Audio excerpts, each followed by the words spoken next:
Let me ask you something, and I want you to be honest with yourself. Have you ever had a big dream, a massive, exciting, life-changing goal, and then done absolutely nothing about it?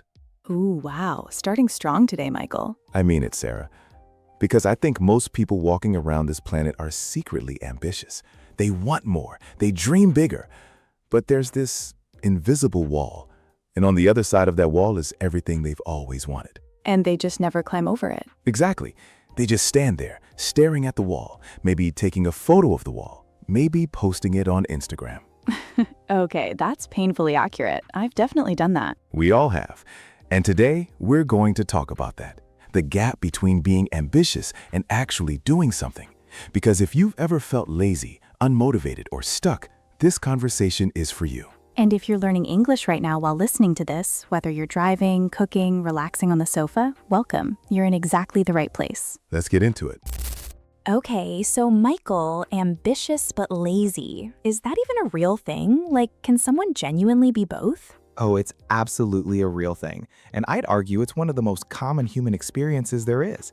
It's that feeling where you have massive energy for the idea of something, but almost zero energy for the actual doing of it. Okay, yes, I feel very personally attacked right now. Right? Like, I can spend 3 hours planning a workout routine, creating the spreadsheet, researching the best exercises, buying new gym clothes. And then never actually go to the gym. Not even once. Not even one time. Michael, that's so specific. Has that actually happened to you? Let's move on. Okay. But honestly, I think there's a word for this, right? I've heard people say all talk, no action. Yes, that's a great expression. All talk, no action. It means someone who talks a lot about what they're going to do, but never actually follows through. Follows through means completing something, finishing what you started. Like he said he was going to start his business 3 years ago, but he's all talk, no action. Perfect example.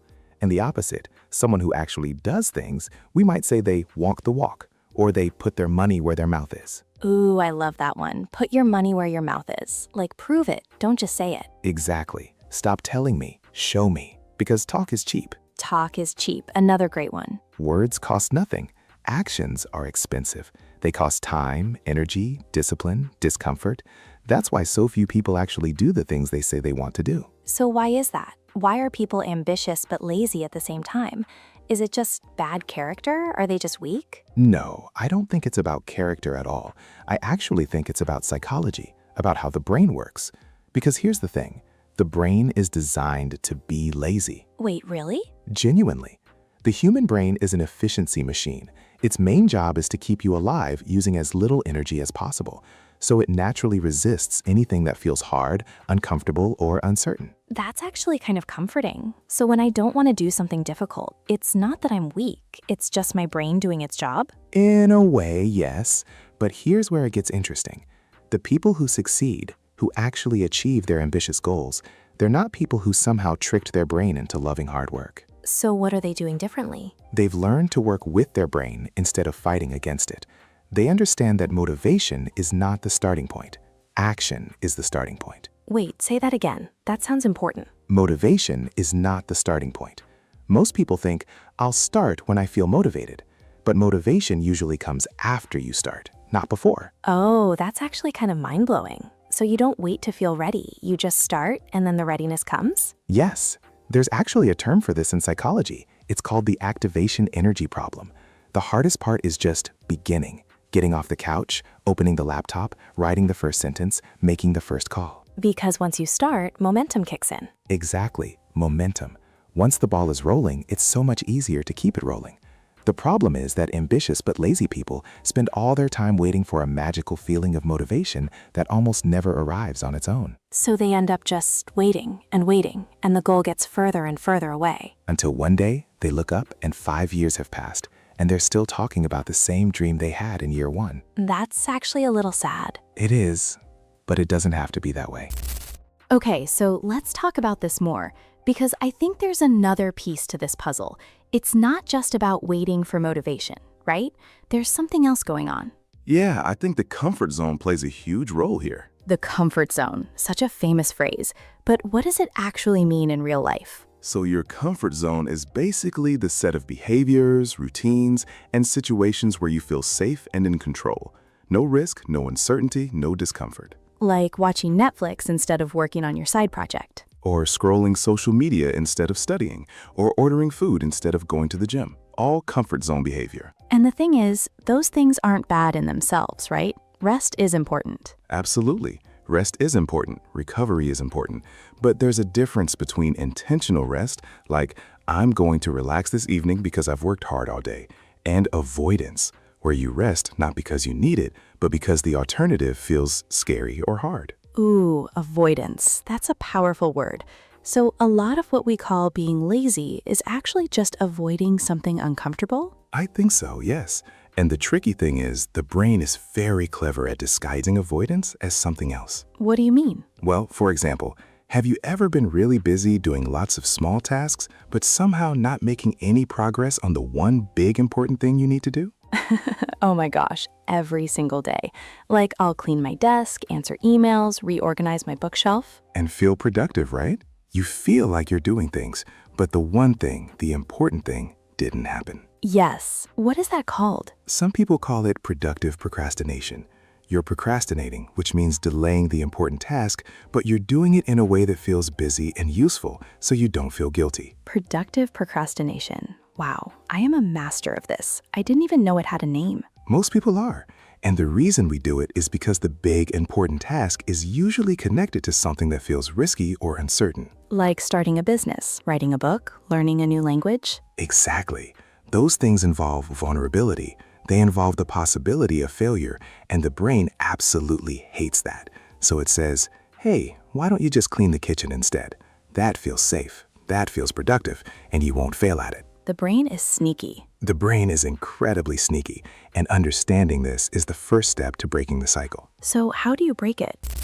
Okay, so I want to share some real practical things that actually work, not motivational poster stuff, real strategies. Yes, please, because I've heard so many just believe in yourself type of advice, and it never really helps. Right.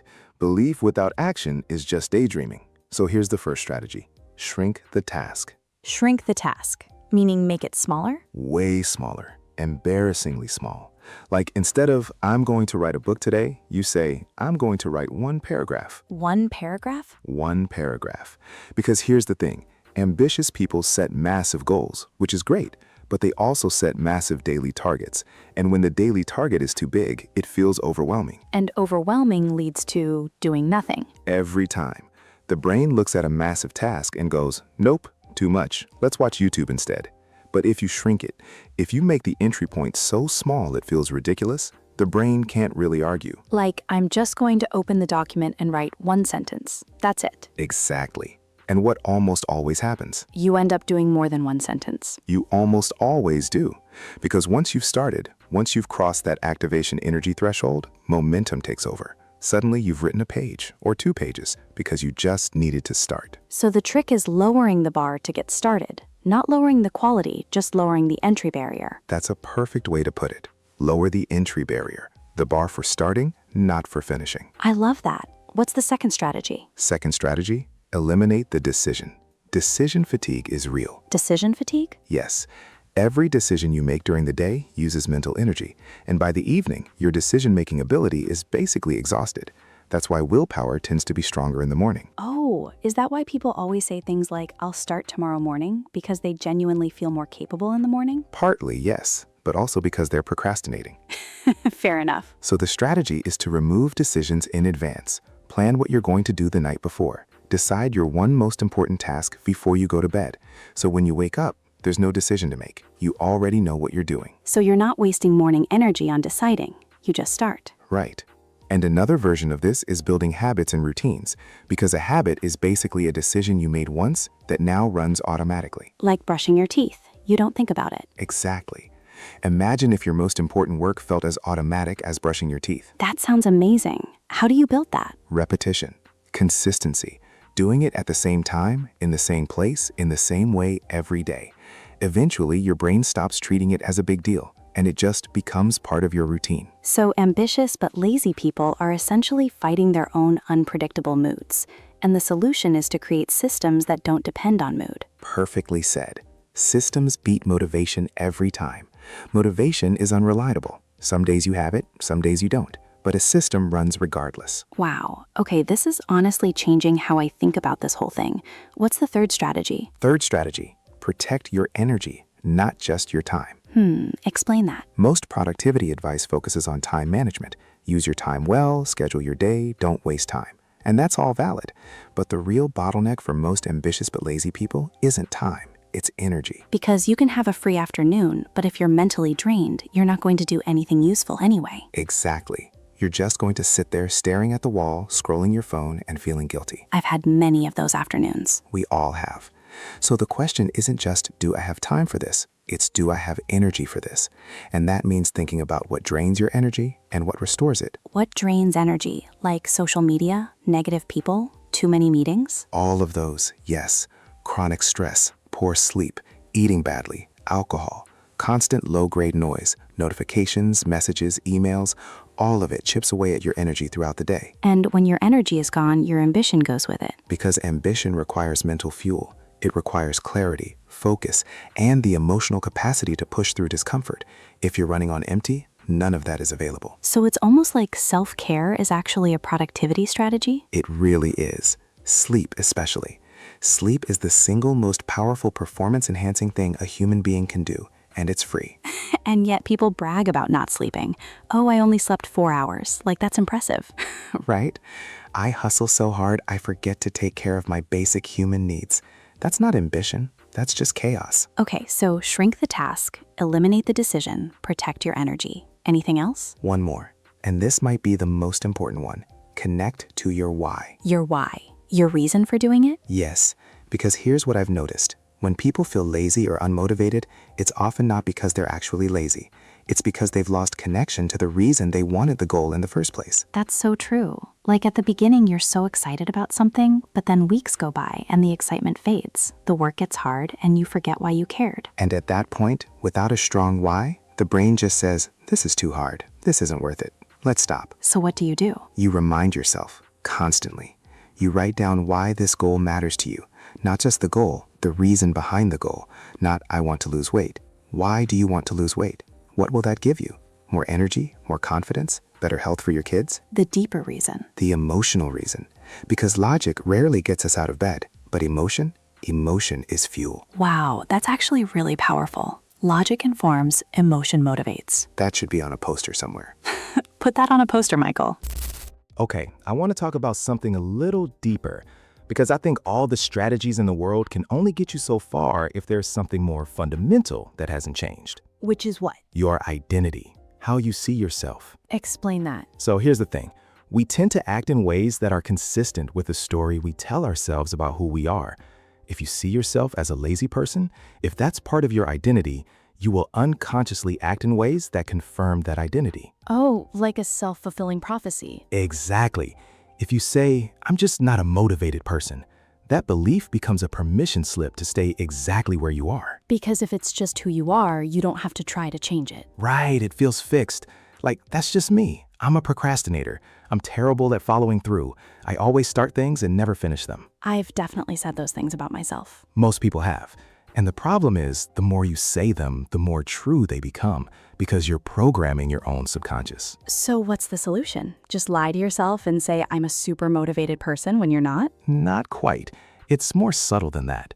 The idea is to shift your identity through small actions, rather than just through affirmations. Okay, break that down. So instead of saying, I'm going to become a writer, you start saying, I'm a person who writes every day, even if it's just 5 minutes a day. Even if the writing is bad, the identity comes first. Or more accurately, it's built through small, consistent actions. So it's like you vote for your identity with every small action you take? Yes, that's a great way to put it. Every time you do the thing, even in a small way, you cast a vote for the kind of person you want to be. And over time, those votes add up. And eventually, you genuinely start to see yourself differently. Exactly. You stop thinking, I'm trying to be a healthy person. You just think, I'm a person who exercises. That's who I am.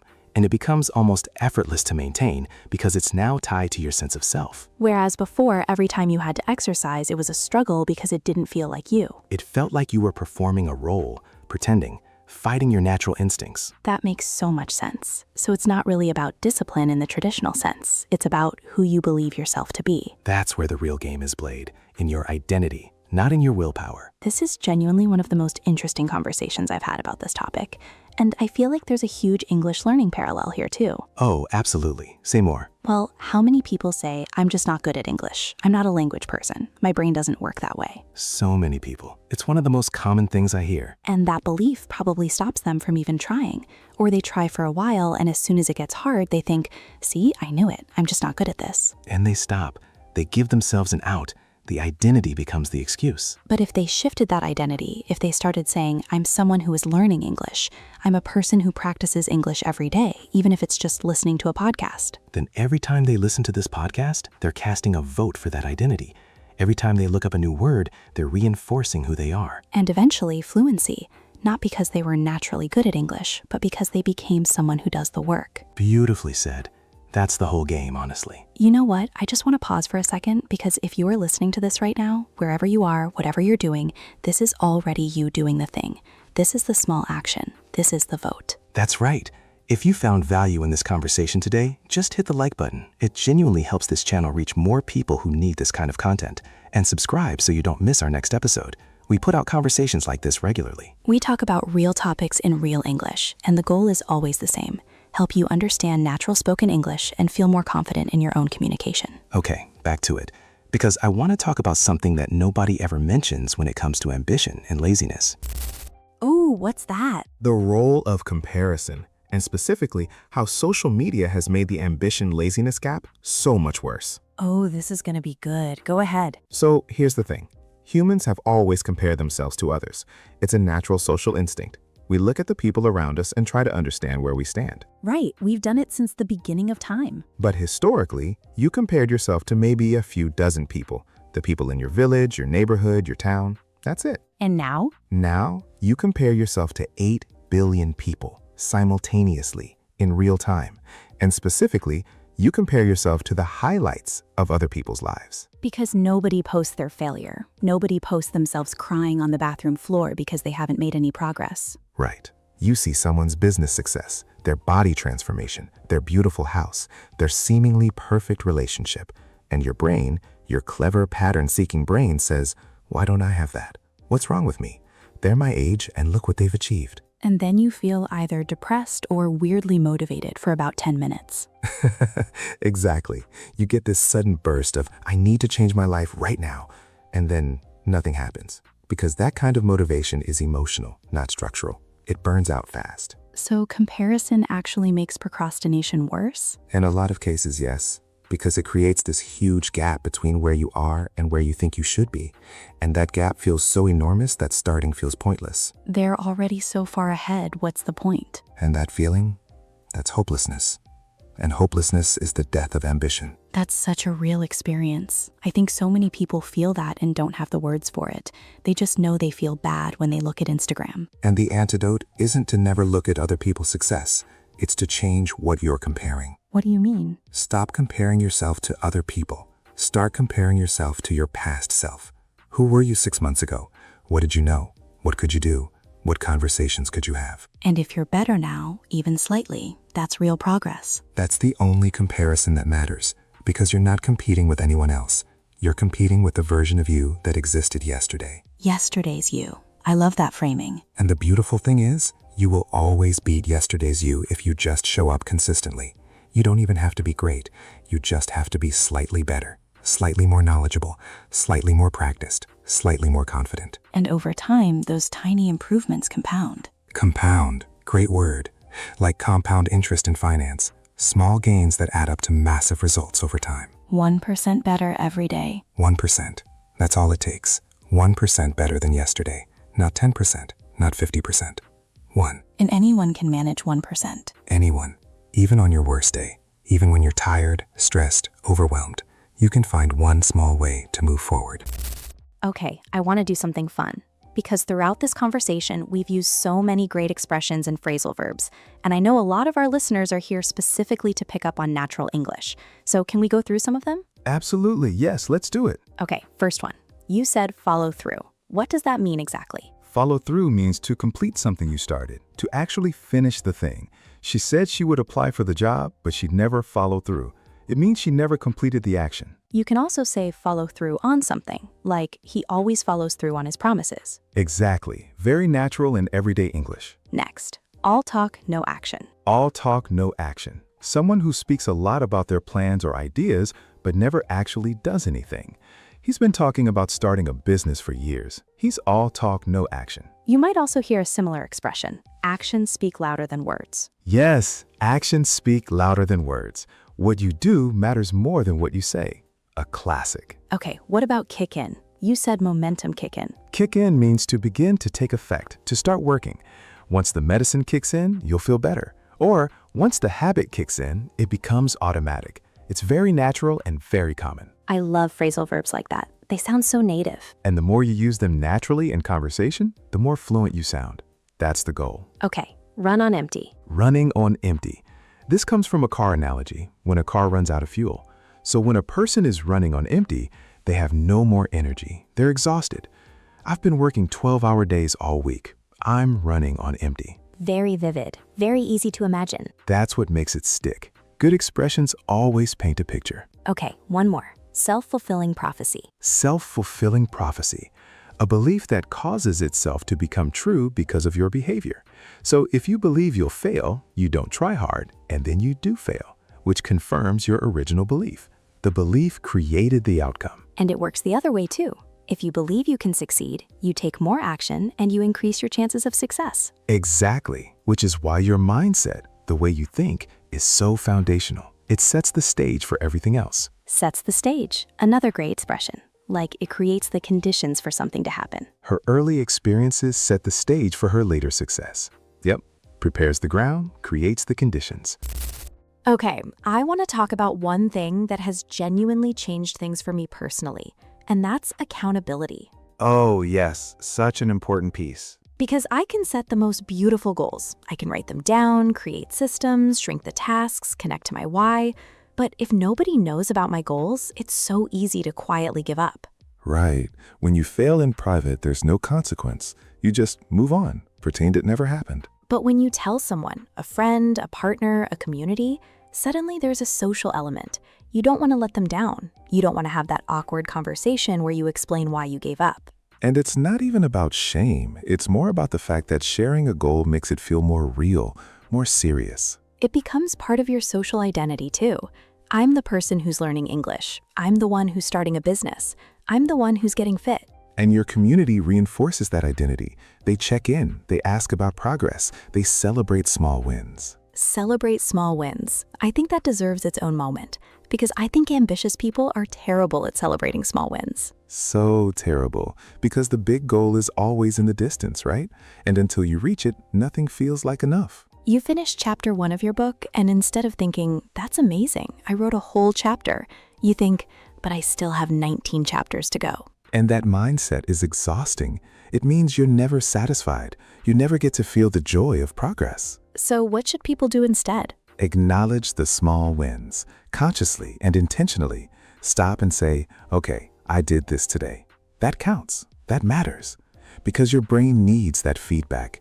It needs to know the effort was worth something. Like a reward system. Exactly. Your brain runs on dopamine, and dopamine gets released when you complete things and feel progress. So if you never celebrate any small wins, you're robbing yourself of the fuel that keeps you going. So celebrating isn't indulgent, it's strategic. It's absolutely strategic. The people who celebrate small wins stay in the game longer. And staying in the game is everything.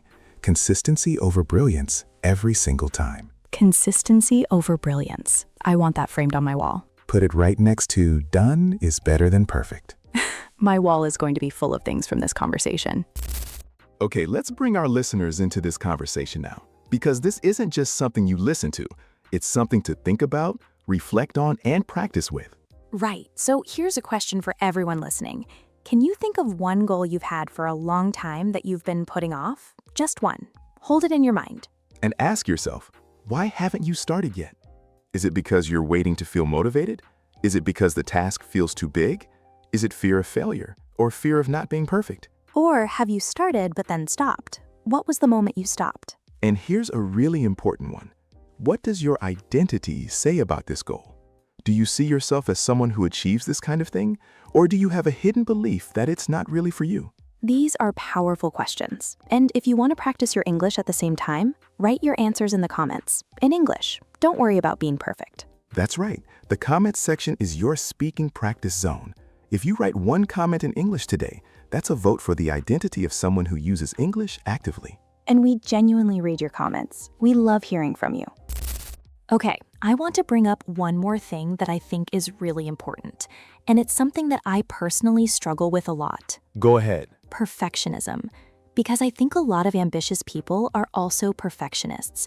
And perfectionism might actually be one of the biggest drivers of laziness. Oh, this is such a good point, and I think it's wildly underappreciated. Because on the surface, being a perfectionist sounds like a good thing. I have high standards. I care about quality. But in practice, perfectionism often paralyzes you, because if you can't do it perfectly, you don't do it at all. And perfectly is a bar that basically never gets cleared. So you end up not doing it, ever, because you're waiting for the perfect moment, the perfect skill level, the perfect conditions. And the perfect moment never comes. It never ever comes. I actually heard this phrase once, done is better than perfect. Yes, done is better than perfect. That is such a powerful reminder. A finished, imperfect thing is infinitely more valuable than a perfect thing that was never created. Because a finished thing can be improved, it can be shared, it can have an impact. A perfect thing that only exists in your head helps nobody. Including yourself. You don't learn anything by imagining the perfect podcast episode. You learn by recording an imperfect one, publishing it, getting feedback, improving. Same with learning English, right? You're never going to speak perfectly, but the people who speak the most, even imperfectly, are the ones who improve the fastest. Without a doubt, fluency comes from use, not from preparation. You can study grammar for 10 years and still be terrified to open your mouth because real communication involves discomfort, mistakes, and messiness. And that's okay. That's not just okay, that's the process. Mistakes are the process. Discomfort is the signal that you're growing. Oh, I like that. Discomfort is the signal that you're growing. If something feels easy and comfortable, you're probably not learning anything new. Exactly. Growth lives at the edge of your comfort zone, not outside it completely. That's just chaos and overwhelm. But right at the edge, that's the sweet spot. The sweet spot, the ideal place or situation. Challenging enough to require effort, manageable enough to make progress. All right, let's do a quick run through of some of the most useful expressions from today before we wrap up. Okay, productive procrastination. Doing small, unimportant tasks to avoid the big important one while still feeling busy. Running on empty. Having no energy left, completely exhausted. Follow through. To complete something you started. To finish what you said you would do. Kick-in. To begin to take effect. To start working. Once the habit kicks in, it becomes automatic. All talk, no action. Someone who talks about things but never does them. Done is better than perfect. A finished, imperfect thing is more valuable than an unfinished, perfect one. Consistency over brilliance. Showing up regularly matters more than occasional moments of genius. The sweet spot. The ideal middle point. Challenging enough to grow, manageable enough to make progress. Set the stage. To create the conditions for something. Early habits set the stage for long-term success. Self-fulfilling prophecy. A belief that causes itself to become true through your own behavior. These are all expressions that native speakers use naturally in everyday conversation. The more you hear them, the more natural they'll feel. And eventually, they'll just come out when you're speaking. Okay, let's bring this home. What's the big takeaway from today? I think it's this. Being ambitious but lazy isn't a character flaw. It's a design problem. Yes. You're not broken. Your system is broken. And systems can be fixed. Shrink the task. Eliminate the decision. Protect your energy. Connect to your why. Shift your identity. Stop comparing yourself to others and start comparing yourself to yesterday's version of you. And add in accountability. Celebrate the small wins. And most importantly, start before you feel ready. Because the feeling of readiness is usually a lie that your brain tells you to keep you safe and small. Harsh but true. Very harsh, but very true. And to our English learners specifically, every minute you spent listening to this conversation, that was practice. Real practice. You heard natural expressions, natural rhythm, natural pronunciation, natural flow. You've been doing the work without even realizing it. That's the best kind of learning. Tell us in the comments, are you an ambitious but lazy person? What's one goal you're going to take action on this week? Write it down. Tell us. Make it real. And if you want to keep improving your English with conversations just like this one, hit subscribe. We've got so much more coming. This has been a great one today, Sarah. It really has. I feel like I learned things about myself that I wasn't expecting. That's the best kind of conversation. Thanks everyone for listening. Wherever you are, whatever you're doing, keep going. You're closer than you think. See you in the next one. See you there.